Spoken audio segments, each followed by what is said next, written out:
বয়ঃসন্ধিতে থাকা ছেলেমেয়েরা, যাদের নিয়ে আমাদের অভিভাবকদের অনেক সময় চিন্তার ভাঁজ পড়ে কপালে, কারণ তাদের পড়াশোনায় অনেক ক্ষেত্রে অনীহা দেখা যায়। হয়তো বেশ ভালো রেজাল্ট করছিল, একাডেমিক্যালি যথেষ্ট আগ্রহ ছিল সব বিষয়গুলোকে নিয়ে জানার বোঝার, কোথায় যেন হট করে সব আগ্রহ হারিয়ে ফেলেছে।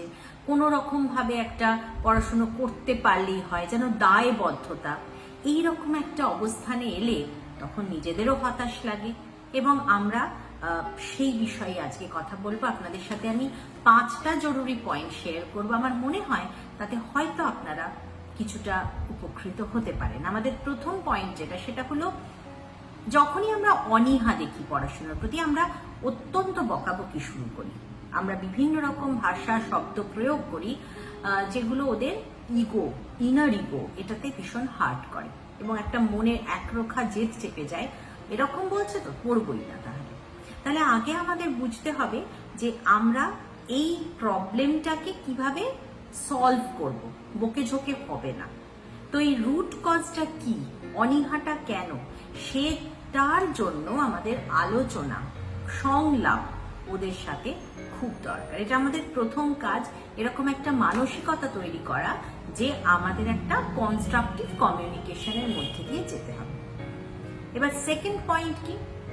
সেকেন্ড পয়েন্ট হচ্ছে প্রত্যেকটা বিষয় নিয়ে আলাদা করে কথা বলুন।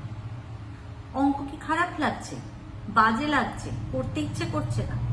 ইতিহাস ভূগোলে কি কোনো অসুবিধে হচ্ছে? বা সায়েন্সের কোন কোন জায়গাটা একেবারে দুঃস্বপ্নের মতন লাগছে? এই সব কিছু, প্রত্যেকটা জায়গায় কি কি অবস্থা, সেটা খুব এমপ্যাথেটিক্যালি, এমপ্যাথেটিক্যালি দেখুন।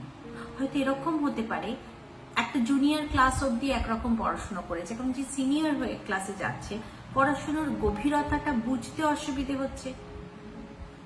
মানে অনেক সময় তো আমাদের ব্রেন কগনিশনে ঠিকঠাক ভাবে এক্সিকিউশন হয় না, সেখানে একটা অনীহা চলে আসছে, ভালো লাগছে না পড়াশোনা করতে ঠিক করে। তো এইটা হচ্ছে আর একটা ব্যাপার, অর্থাৎ আলাদাভাবে আলোচনা করা। থার্ড পয়েন্ট যেটা, সেটা হলো পড়াশোনা ছাড়াও নতুন জিনিসপত্রে যে সকল আগ্রহ তৈরি হচ্ছে, কখনো কোনো গান শোনা, কোনো রক মিউজিক শোনা, বা কোনো নতুন সম্পর্ক, নতুন ধরনের স্টাইল স্টেটমেন্ট, সেগুলো কি, সেগুলো সম্পর্কে জানার আগ্রহ আপনি প্রকাশ করুন। সেগুলো জানতে হবে, কারণ তা না হলে কথা বলার কিছু পাবেন না, শুধু ইনস্ট্রাকশন দেয়া ছাড়া। ফোর্থ পয়েন্ট হলো একটা প্ল্যান করে এন্টারটেনমেন্ট অ্যান্ড ওয়ার্কিং টাইম আলাদা করতে হবে। এটা যৌথভাবে বসে ফ্যামিলি মিটিং হোক, যেভাবেই হয়েছে, এটা এগ্রি করতে হবে। বাড়িতেও যদি কোনো লাগাম ছাড়া এন্টারটেনমেন্টের ব্যবস্থা থাকে, নিয়ন্ত্রণে আনুন, কারণ বাচ্চাদের উঁচু ক্লাস হচ্ছে। নিজেদেরও ওই লাগাম ছাড়া এন্টারটেনমেন্টটাকে একটু রেশনিং করে ফেলতে হবে। তো এটাও খুব দরকার। ফিফথ যেটা পয়েন্ট, সেটা হলো এই বয়স থেকে একটু একটু করে ক্যারিয়ার গাইডেন্সের ওপর জোর দিন। ক্যারিয়ার গাইডেন্স বলতে কোন কোন জায়গায় কি কি রকম অপরচুনিটি আছে, কি কি রোল আছে সেখানে, কি কি ক্যারিয়ারের রোল প্লে করতে পারে ও সেখানে। ধরুন ইতিহাস ভালো লাগছে, ইতিহাস নিয়ে আর কোথায় কোথায় এগোতে পারে, কোন কোন বাইরের দেশে কি পড়াশোনা হচ্ছে, এই নিয়ে একটা বিস্তর আলোচনা। নিজেদেরও পড়াশোনা করতে হবে এটার জন্য। এই বিষয়গুলোকে নিয়ে ভাবনা চিন্তা করুন।